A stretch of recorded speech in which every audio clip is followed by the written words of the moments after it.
गांव में जब पहली बार बारिश होती है, आषाढ़ के माह में तो हम जाते हैं तो मां अन्नपूर्णा से हम निवेदन करते हैं कि मां इसमें आप सभी को देना, पक्षियों को भी देना, जानवरों को भी देना, मेरे आए हुए अतिथि को भी देना, मेरे परिवार को भी देना, साधु संत जितने भी हैं उन सभी को देना। और हमें आज निश्चित रूप से मैं कह सकता हूं कि जो महिला बाल विकास मंत्रालय है वो ऐसी अन्नपूर्णा देवी जी के पास है। निश्चित रूप से इसमें अच्छे काम होने वाले हैं। मेरी कैबिनेट में मेरी साथी और हमारी उप मुख्यमंत्री महिला विकास मंत्री श्रीमती दिया कुमारी जी, माननीय उड़ीसा की उप मुख्यमंत्री श्रीमती प्रभावती परिदा जी, हमारी महिला विकास में राज्य मंत्री सावित्री ठाकुर जी, माननीय सचिव अनिल मलिक जी और विभिन्न राज्यों से हमारे मंत्रीगण बहनें, हमारे भाई एवं इस कार्यक्रम में उपस्थित सभी राज्यों के हमारे अधिकारीगण, मैं आप सभी को पुनः स्वागत करता हूं, अभिनंदन करता हूं। यह चिंतन शिविर है और चिंतन शिविर ये और महत्वपूर्ण हो जाता है क्योंकि जिस महिला एवं बाल विकास मंत्रालय का यह चिंतन शिविर है, इस चिंतन शिविर में मैं सिर्फ इतना कहना चाहता हूं कि इसके नाम से हमारे अंदर अनुभूति होती है या नहीं होती है,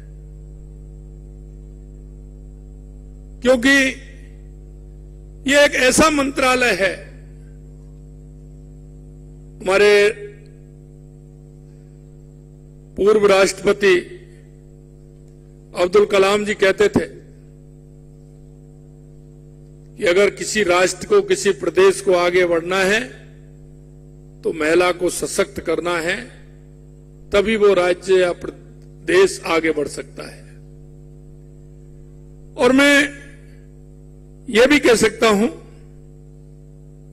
कि हमारी बहनों का हमारे राष्ट्र की प्रगति में बहुत बड़ा योगदान है। महिला बाल विकास मंत्रालय की परिकल्पना आपके मन में पहले से सजोनी होगी, क्योंकि हम किसी भी बात की अनुभूति तीन प्रकार से कर सकते हैं। या तो हम देखकर कर सकते हैं, या हम सुनकर कर सकते हैं, या हम पढ़कर के कर सकते हैं। और ये तीनों अनुभूति इसके लिए आवश्यक इसलिए है कि हमारा महिला बाल विकास मंत्रालय हमारे देश की, हमारे प्रदेश की आधारशिला है। अगर यह मजबूत होगा तो हमारा राष्ट्र मजबूत होगा। क्योंकि जब हम काम करते हैं 70 साल से जिस तरह से देश के अंदर एक परपाटी बनी है, और वो परपाटी ये बनी है कि सिर्फ हमें उस मंत्रालय के काम को करने के लिए अनुभूति की आवश्यकता होती है। उस अनुभूति का अभाव पिछले दिनों देखने में मिला है। मैं कहना चाहता हूं 2014 के बाद देश के यशस्वी प्रधानमंत्री नरेंद्र मोदी जी के नेतृत्व में उन्होंने उस धारणा को तोड़ने का काम किया है, और उन्होंने हर मंत्रालय के अलग अलग काम क्या हो सकते हैं उसका काम किया है। यह उन्होंने नया अध्याय जोड़ा है। और इसलिए मैं कह सकता हूं कि जो मैंने कहा कि अनुभूति तीन प्रकार से हो सकती है। जब तक हमें उस काम की अनुभूति नहीं होगी। और मैं इसलिए कहना चाहता हूं कि यह चिंतन शिविर है, और इस चिंतन शिविर में कई बातों पर चर्चा भी होगी। चर्चा निश्चित रूप से, और चर्चा के माध्यम से कई विषय निकल करके आएंगे। उन विषयों को हम समाहित करेंगे, और समाहित करने के बाद जिन जिन पहलुओं पर चर्चा होगी, चर्चा के बाद उसका निष्कर्ष भी निकलेगा। चर्चा, निष्कर्ष और उसकी क्रियान्विति, कि किस तरह से उसकी क्रियान्विति हम कर सकते हैं। विभिन्न राज्यों की अलग अलग परिस्थिति, उस परिस्थिति के माध्यम से हमें हमारे महिला बाल विकास मंत्रालय को किस तरह से मजबूत करना है। अगर हमारी जो छोटी, सबसे छोटी इकाई है वो आंगनबाड़ी है, और उसके माध्यम से, क्योंकि हम कहते हैं कि सबसे, अगर प्रथम बालक की कोई कक्षा है, प्रथम अगर गुरु है तो वो मां है, और मां के बाद अगर अब वो दूसरी बार अगर वो जाता है तो वो आंगनबाड़ी है। और उस आंगनबाड़ी के अंदर हमें कौन कौन से ऐसे काम करने हैं जिससे हमारे उस नवजात, जो हमारा 3 साल से 6 साल 8 साल तक का हमारी बालक या बालिका है, उसके मन के अंदर में भाव परिवर्तित हो, उनको लगे। क्योंकि कभी कभी आपने देखा होगा कि जब हम कुछ बातें आती हैं तो वो आदत में आ जाती है। हमें आदत में आने के लिए भी कुछ करना होगा। कई बार मैं सुनाता हूं कि कोई एक व्यक्ति थे, बड़े अच्छे थे, धनवान थे, उनका काम ठीक प्रकार से चल रहा था, लेकिन ये गाड़ी जैसे साइकिल का पहिया है उस तरह से होता है जीवन में। तो कुछ दिन बाद उनको कुछ कमी आई। कमी आने के बाद वो, क्योंकि आदमी के पास थोड़ा सा दिक्कत आती है तो वो कहीं ना कहीं किसी मंदिर में जाएगा, किसी ना किसी के पास जाएगा, ठाकुर जी के पास जाएगा, हनुमान जी के पास जाएगा, उनके पास जाएगा। फिर वो किसी व्यक्ति के पास भी जाता है, कभी हाथ दिखाता है, कभी कुछ दिखाता है, कभी कुछ दिखाता है। तो हो गया, एक विद्वान थे, उनके पास जाकर के पहुंचा, उन्होंने कहा कि साहब ये है। तो उन्होंने कहा आइए बैठिए। उन्होंने बैठाया, उनकी कोई दिक्कत नहीं। उन्होंने देख करके उनको कहा कि बताइए। मैंने 3-4 महीने में ठीक हो जाएगा। 3-4 महीने बाद उसकी उत्सुकता और बढ़ गई। 3-4 महीने में क्या होगा, बताइए, क्या मेरी लॉटरी खुलने वाली है, क्या होने वाला है, कैसे होगा, कैसे नहीं होगा। बोले नहीं, 3-4 महीने में हो जाएगा। बोले कैसे होगा? बोला आपकी आदत में आ जाएगा। जो आपका है ये आपकी आदत में आ जाएगा। तो मैं कहना चाहता हूं कि कुछ बातें हमको हमारी आदत में भी डालनी होंगी, और वो आदत में इसलिए डालनी होंगी कि हमारा जो परिदृश्य जो हम देख रहे हैं, अभी हमने देखा राजस्थान के अंदर गांव ढाणी हमारे आंगनबाड़ी केंद्र हैं, लेकिन आंगनबाड़ी केंद्रों में हम देखते हैं जो हमारे गांव के लोग हैं, हमारी माता बहनें हैं, हमारी सहकारी संस्थाएं चल रही हैं, दूध संकलन करती हैं, और वो क्योंकि आर्थिक विषमता जो होती है, आर्थिक स्थिति जो होती है, वो कई मायने में बहुत कुछ कराने को मजबूर भी कर देती है। तो हमने देखा कि हमारी माता बहनें जो गाय भैंस रखती हैं, वो सारा दूध जो टंकी वाला सुबह आ जाता है उसको दे देती है। हमारे मन में ये बात थी कि हमारे उन 9 निहालों को दूध नहीं मिल पाता है। अगर वो अभी से कमजोर होंगे तो मजबूत कैसे होंगे, सुदृढ़ कैसे होंगे?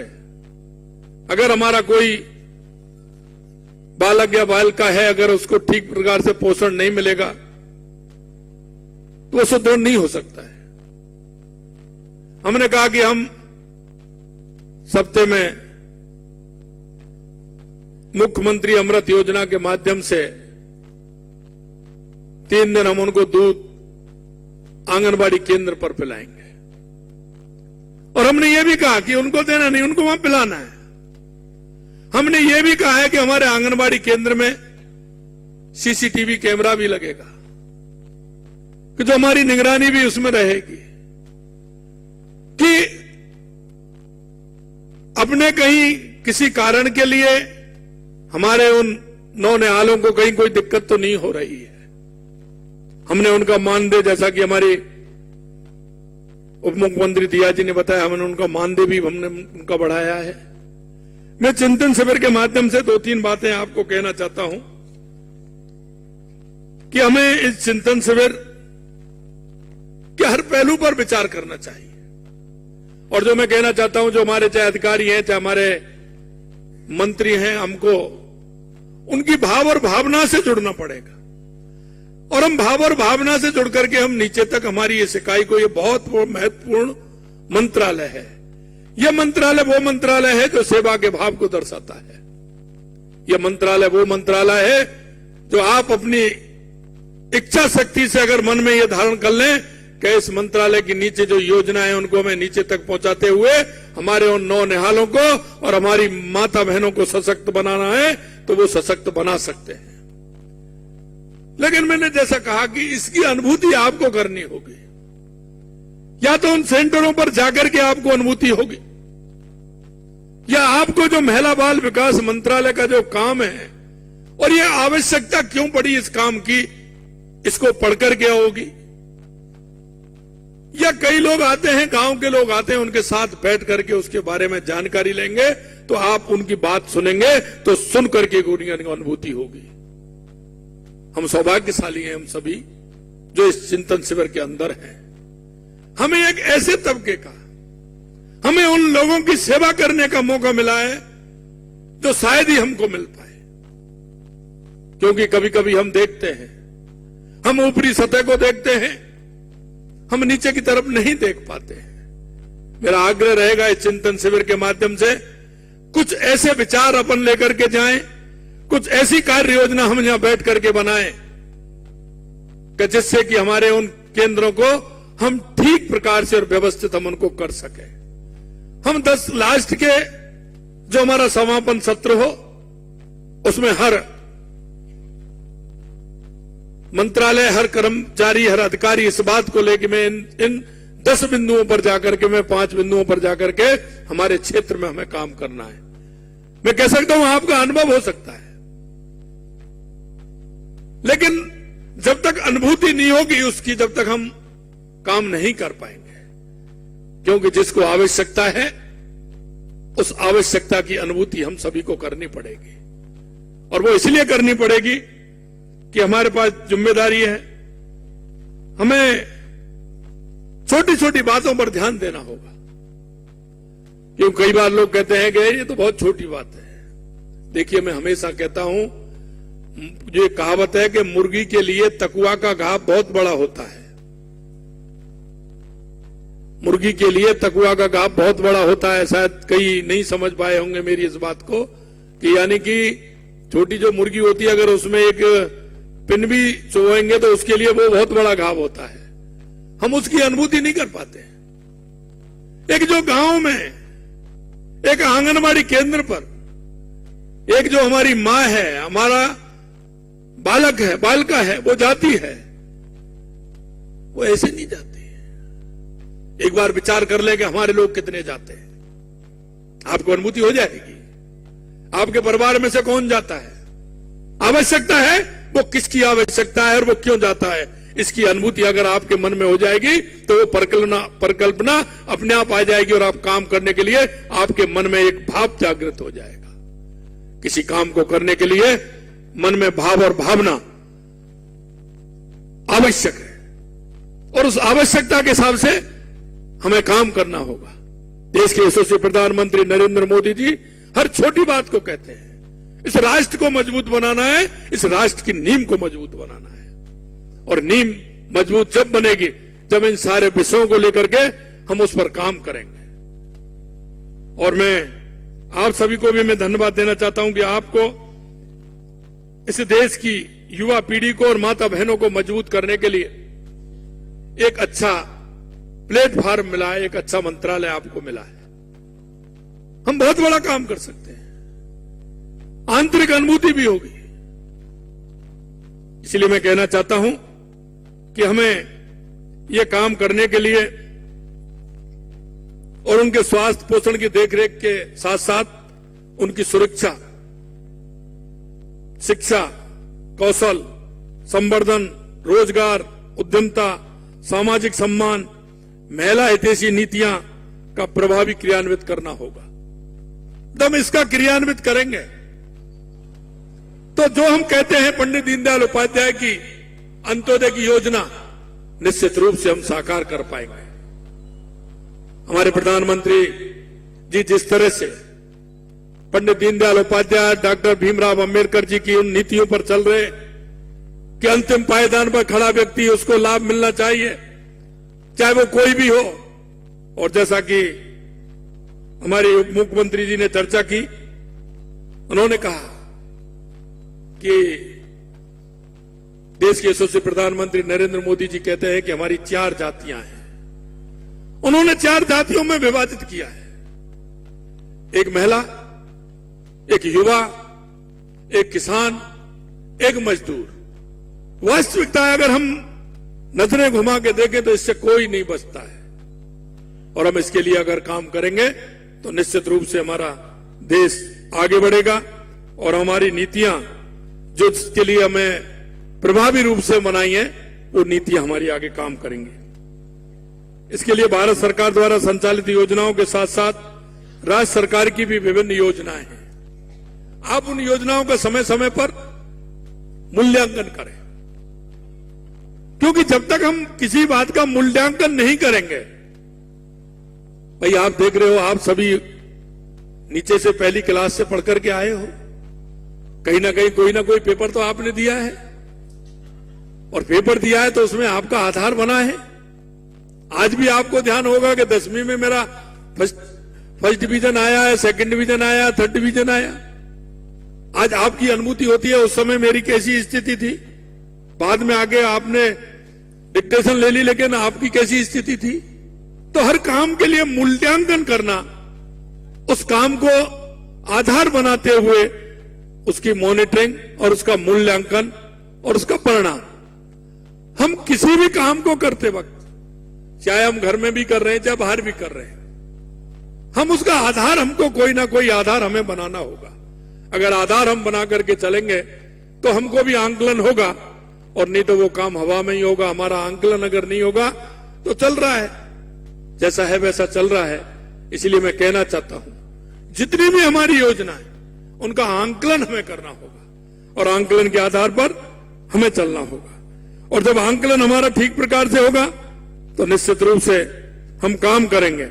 हमारी आंगनबाड़ी केंद्र की बहुत बड़ी संख्या है, हम उनमें अगर ठीक प्रकार से करें, देखिए कहां रिसाव है इसका ये भी हमें देखना है। रिसाव कहां है? हमारा जो हम करना चाहते हैं, भारत सरकार करना चाहती है, राजस्थान सरकार करना चाहती है, वो आखिरकार कहां रुका हुआ है? आपने देखा होगा 2014 से पहले, फिर मैं पीछे जाना चाह रहा हूं कि क्या स्थिति थी। कई हमारे पूर्व प्रधानमंत्री कहते थे कि हम 1 रुपया भेजता है 15 पैसे पहुंचता है, लेकिन देश के यशस्वी प्रधानमंत्री नरेंद्र मोदी जी के आने के बाद आपने कितना बड़ा परिवर्तन देखा है। अगर 100 रुपए जाएंगे तो 100 रुपए पहुंचेंगे। हम क्यों नहीं कर सकते? जिसको जिसका लाभ मिलना है उसका पूरा का पूरा लाभ क्यों नहीं मिले? इसका मूल्यांकन कौन करेगा? इसका मूल्यांकन करने वाले हम और आप ही हैं। मैं आपको कहना चाहता हूं, देखिए कई बार हमारे मन में गलत फहमियां हो जाती हैं। और गलतफहमियां ये हो जाती है कि हमको कोई नहीं देख रहा है, हमको कोई नहीं देख रहा है। लेकिन मैं आपसे एक बात कहना चाहता हूं, आप पर जब थोड़ी सी दिक्कत आती है, कोई भी हो, वो इस मंदिर में जाते हैं, वो उस मंदिर में जाते हैं, ठाकुर जी के सामने पूजा भी करते हैं, उससे दुआ भी मांगते हैं। जब आपकी पूजा को देख सकता है तो आपके उन कामों को नहीं देख सकता क्या? एक जरा बताइए मेरे को। आपकी जब पूजा को देख सकता है तो हमारा काम कैसा हो रहा है, हम किस काम को कर रहे हैं, इसको कोई देखने वाला नहीं है क्या? इसलिए मैं भाई और बहनों में कहना चाहता हूं, इन चिंतन शिविर के अंदर, क्योंकि ये राजस्थान में हो रहा है, और मैं धन्यवाद देना चाहता हूं अन्नपूर्णा जी को कि एक बहुत अच्छा काम आपने राजस्थान में किया है। इससे पहले हमारा फाइनेंस का भी मीटिंग हमारी हुई थी, और अभी 18-19 को एक और हमारे यहां होने वाली है लगातार, और वो तो उदयपुर में ही होने वाली है। मैं यही कहना चाहता हूं कि हम जो भी कोई काम करें उसका आंकलन करें, मूल्यांकन करें, और हम क्या कर रहे हैं इसको भी करें। कहीं कोई ऐसा तो नहीं कि हमारे कारण किसी को योजना का लाभ पहुंचना है, कोई हमारे कारण कहीं ऐसा तो नहीं कि उसको नहीं पहुंच पा रहा हो, हम कहीं उसमें सहभागिता तो हमारी नहीं बन रही है। मैं इतना कहना चाहता हूं आपसे, हमारी आंगनबाड़ी केंद्रों की आधिकारिक समुदाय तक पहुंच बढ़ाने हेतु राज्य सरकार द्वारा राज्य मत से हमने आंगनबाड़ी केंद्र भी खोले हैं। लेकिन मैं एक बात कहना चाहता हूं, आंगनबाड़ी केंद्रों के विकास के लिए हमें बहुत कुछ करना चाहिए, अभी आवश्यकता है। अगर हम करेंगे तो निश्चित रूप से वो सशक्त होंगे, और वो सशक्त होंगे तो निश्चित रूप से हमारा देश सशक्त होगा, हमारा प्रदेश सशक्त होगा। हमें दो बातों का ध्यान उसमें और देना चाहिए, और वो ये है कि हमारी कोई भी योजना है उसको हम पूर्ण रूप से आंगनबाड़ी केंद्रों पर, एक हमने कहा है कि एक पूरा बोर्ड बनवाइए, पूरा बोर्ड बनवाइए, उस पर लिखिए कि हम क्या क्या दे रहे हैं, क्या क्या हमें देना है, क्या क्या नहीं। इससे पारदर्शिता से हमारा काम हो, हम पारदर्शिता से ठीक प्रकार से काम कर पाए। हमें उसमें और सुविधाएं देने की आवश्यकता है, और मैंने जैसा कहा कि हमने एक आवश्यकता महसूस की, और हम 3 दिन गर्म दूध उपलब्ध कराने के लिए मुख्यमंत्री अमृत आहार योजना के माध्यम से हमने राजस्थान में दिया है। प्रधानमंत्री मातृ बंधन योजना के तहत अंतर्गत प्रथम संतान के लिए 5,000 रुपए की आर्थिक प्रोत्साहन राशि 2 किस्तों में उपलब्ध कराई जा रही है। राज्य सरकार ने हमारी ने बढ़ा करके इसको 6,500 रुपए किया है, हमने इसको बढ़ाया। इसी तरह साथ ही दिव्यांग गर्भवती महिला के लिए इसे हमने बढ़ा करके 10,000 रुपए किया है। इसी प्रकार द्वितीय संतान बालिका होने पर भारत सरकार द्वारा 6,000 रुपए आर्थिक सहायता मातृ बंधन योजना के अंदर उपलब्ध कराया जाता है। मैं एक बात जरूर आपसे कहना चाहता हूं कि हमारी जो योजना है, उन योजना को कहीं ना कहीं एक अच्छे काम से हमें जोड़ना चाहिए। हमें समाज के अंदर एक नवाचार करना चाहिए, और मैं आपको कहना चाहता हूं कोई ना कोई उस गांव में, उस क्षेत्र में आपको नए लोग मिलेंगे ऐसे जो हमारी आंगनबाड़ी केंद्र का सहयोग कर सकते हैं। वो हमारे लिए जो आवश्यकता है उसका सहयोग भी कर सकते हैं, वो आर्थिक सहयोग भी कर सकते हैं, वो ज्यादा से ज्यादा बहनों के लाकर के उनका व्यवस्था देख सकती हैं। और हमने आंगनबाड़ी केंद्रों के माध्यम से ऐसी बहनों को चिन्हित करना चाहिए, ऐसे भाइयों को चिन्हित करना चाहिए जो वहां सहयोग करते हैं, और उसको किसी न किसी ऐसे मौके पर हमें उनको सम्मानित भी करना चाहिए। जो आंगनबाड़ी केंद्रों को संचालन में जो हमें सहयोग कर रहे हैं, ऐसी सूची भी बनानी चाहिए, और ऐसी सूची बना करके, क्योंकि वहां जो आवश्यकता है ना, उस आवश्यकता को देखते हुए उस क्षेत्र के लोग काफी संख्या में तैयार हो जाएंगे। हमने आंगनबाड़ी मित्र बना करके, आंगनबाड़ी सहयोगी बना करके हमें उसमें उनको डालना चाहिए, और ऐसे जो उनमें सहयोग करते हैं उनका कहीं ना कहीं किसी प्लेटफॉर्म पर उनका सम्मान भी करना चाहिए, जिससे कि वहां उनमें स्पर्धा बढ़े कि हम आंगनबाड़ी केंद्रों को ठीक प्रकार से संचालित कर सकते हैं। हमारी कई योजना हमारी जिस तरह से चल रही हैं, लाड़ू प्रोत्साहन योजना, हमारी कालीबाई व्हील उड़ान योजना के तहत हम 1,22,00,000 महिलाओं को, किशोरियों को प्रतिमाह 2 पैकेट निःशुल्क सैनिटरी नैपकिन उपलब्ध कराने का काम हमारी सरकार कर रही है। ऐसे बहुत सारे काम हैं, लेकिन मैं आपसे इस मौके पर इतना ही कहना चाहता हूं कि हम सबको इससे जुड़ करके बच्चों के सर्वांगीण विकास, उनके अधिकारों की रक्षा हेतु भारत सरकार द्वारा संचालित मिशन वात्सल्य के प्रभावी क्रियान्वित हेतु राज्य में एक स्वतंत्र विभाग, बाल अधिकारिता विभाग की स्थापना की गई है, ताकि किशोर न्याय, बच्चों की देखरेख एवं संरक्षण अधिनियम 2000, इनका अपराधों के बालकों का संरक्षण अधिनियम 2012 तथा बाल विवाह प्रतिषेध अधिनियम 2006 के साथ साथ बच्चों से जुड़ी योजनाओं को प्रभावी क्रियान्वित हम कर सकते हैं।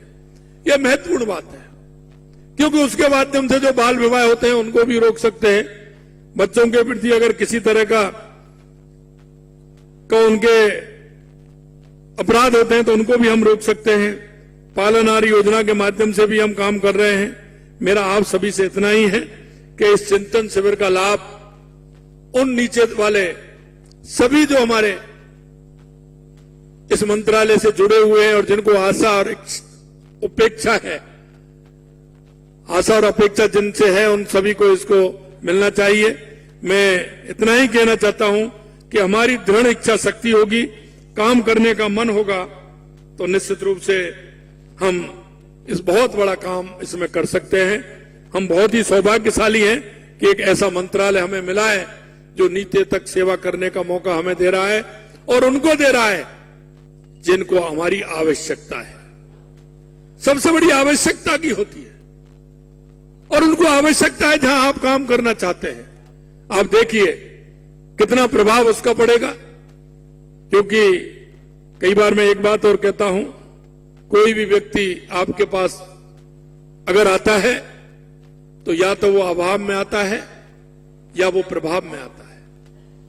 अगर आपके पास अभाव में आया है तो हमका दायित्व बनता है कि उस अभाव वाले को, हम भाग्यशाली हैं कि जो हमारे पास आया है उसको हम क्यों ना जो वो हमसे चाहता है उसको करें। और दूसरी बात वो आता है आपके प्रभाव में कि आपके कहने से मेरा ये काम हो जाएगा, तो आप सौभाग्यशाली हैं कि ईश्वर ने आपको प्रभावशाली बनाया है, वो आपके प्रभाव में आ रहा है, तो भी हम उसकी सेवा करें। इतना ही मैं आप सभी से कहना चाहता हूं। निश्चित रूप से ये चिंतन शिविर इस महिला एवं बाल विकास विभाग के जो यहां हो रहा है, निश्चित रूप से यह मील का पत्थर साबित होगा। यह चिंतन शिविर को ठीक प्रकार से करें, और देश के यशस्वी प्रधानमंत्री नरेंद्र मोदी जी के नेतृत्व में हमारा देश आगे बढ़े, हमारा प्रदेश आगे बढ़े। पुणे में सभी प्रदेशों से आए हुए सभी हमारे मंत्रीगण भाई और बहन और सभी हमारे अधिकारीगण, पुनः आप सभी का मैं स्वागत करता हूं, और अन्नपूर्णा जी को मैं धन्यवाद देता हूं कि उन्होंने यहाँ ये कार्यक्रम रखा है। भाई सावित्री ठाकुर जी, उरावती परदा जी, सभी को मैं बहुत बहुत धन्यवाद देता हूं कि ये कार्यक्रम आपने राजस्थान में रखा और हमको इसका आयोजन करने का अवसर मिला। यहाँ बहुत बहुत धन्यवाद। पुनः आपको सभी को बहुत बहुत धन्यवाद। जय हिंद, जय भारत, जय राजस्थान।